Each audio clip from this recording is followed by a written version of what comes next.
Olá, queridos. Ainda falando com vocês sobre o Setembro Amarelo, eu gostaria de falar hoje sobre como identificar sinais de sofrimento emocional, tanto em você mesmo como em outras pessoas. Quando o silêncio dói, Davi tem um texto que ele exclamou, Salmo 34, ele diz assim: clamei ao Senhor em meu desespero e ele me ouviu, livrou-me de todas as minhas angústias. E tem outro que ele diz: a ti clamo, Senhor, minha rocha, não feche os seus ouvidos para mim, pois se permaneceres calado serás melhor que o desista e morra. Olha o que Davi está falando aqui. Ideação suicida, vontade de não viver mais, diante do silêncio de Deus. O silêncio de Deus, ele é corretivo. O silêncio de Deus não é por descaso, não é por falta de compreensão, não. Porque Deus, ele entende a nossa dor. Eu já vi pessoas que nem tinham conhecimento da Bíblia, nem conhecimento de Deus, nem nunca tinha feito uma oração, mas tinha uma ideação suicida difícil, bem acentuada.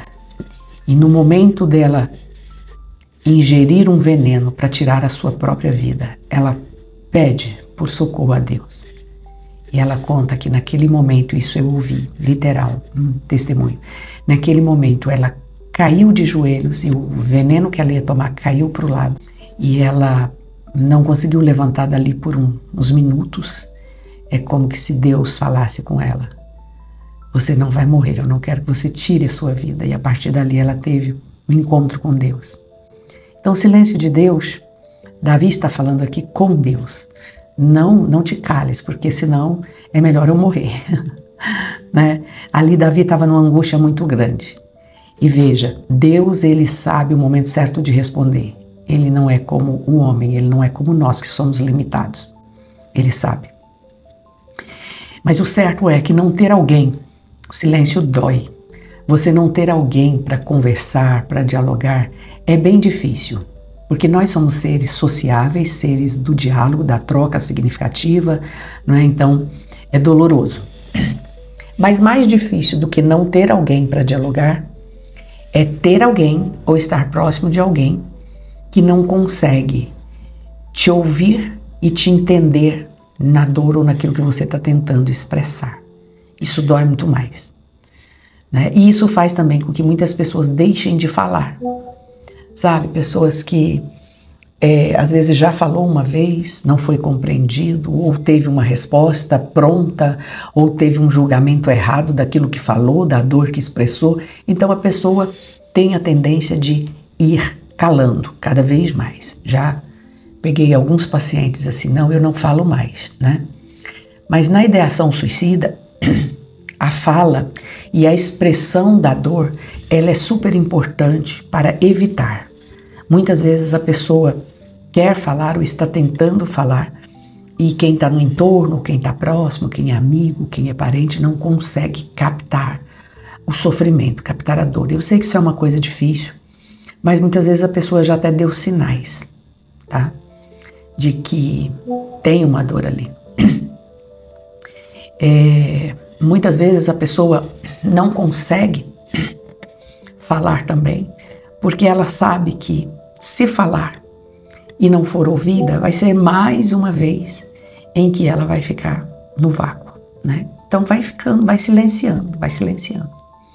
E um mito que existe também, isso é importante falar, das pessoas que têm ideação suicida, é que as pessoas dizem assim: quem fala não faz. Isso não é verdade, porque há aqueles que são suicidas em potencial e silenciosos. E eles planejam e fazem, e tiram a vida. Mas tem aqueles que mesmo planejando, eles estão falando de alguma maneira. Eles dão sinais. Eu já tive a oportunidade de conversar com parentes e familiares de pessoas que perdeu alguém assim.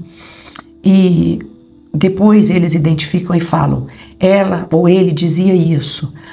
Semana passada, ou 15 dias atrás, ou um mês atrás, ele disse isso. Na festa de final de ano ele disse: o ano que vem não estarei aqui. Aí a família pensa que talvez é um plano de mudança, um plano de ir para outra cidade, e não é, entende? Então essas falas são importantes, a gente ouvir, capturar e também entender que não é porque a pessoa está falando que vai fazer que ela não faz, tem pessoa que faz, tá? Então preste atenção nisso e não menospreze a fala, a dor e o sinal que a pessoa está dando. Alguns pontos importantes para você identificar o distanciamento, né, emocional e a dor emocional. Normalmente a pessoa, quando ela está nesse estágio mental e emocional, ela busca o distanciamento e a reclusão, sabe? Tem pessoas que gostam de estar só. Eu sou uma pessoa que fico muito bem só. Fico com os livros, sabe? Fico com textos que eu gosto de fazer, de escrever, então eu não tenho dificuldade de estar só por alguns momentos, né? Isso é normal. Toda pessoa tem o momento dele, isso é bom.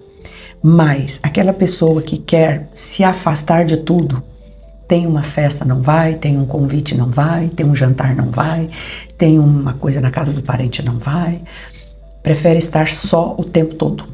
Isso é um sinal. Outra coisa é a mudança de humor e a oscilação extrema. Profunda tristeza, né?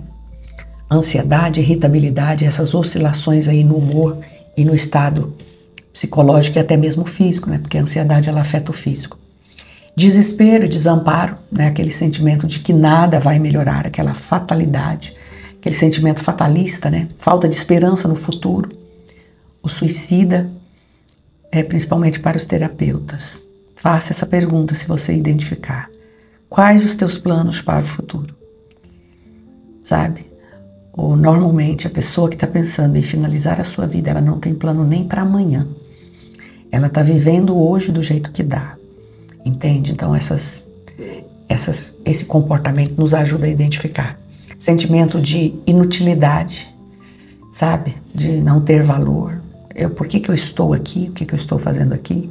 Ou nessa família, ou no país, ou nesse emprego, nesse trabalho. Inutilidade, sensação de não ter valor, sentir culpa excessiva por algo. A culpa, ela é estruturante do nosso caráter e até da nossa personalidade. Mas sentir culpa exagerada por algo que você já retratou, ou por algo que às vezes até você nem teve culpa real, às vezes foi uma culpa indireta, né? Que você já pôde se retratar, isso é um sinal. A gente precisa se livrar da culpa, retratando, pedindo perdão, desculpa para quem tem que pedir, reparando o dano quando é possível reparar, né? Mas a culpa não pode nos acompanhar diariamente. E normalmente a pessoa tem um sentimento de culpa constante, tá? Então preste atenção nesses sinais, eles são importantes. Deus te abençoe.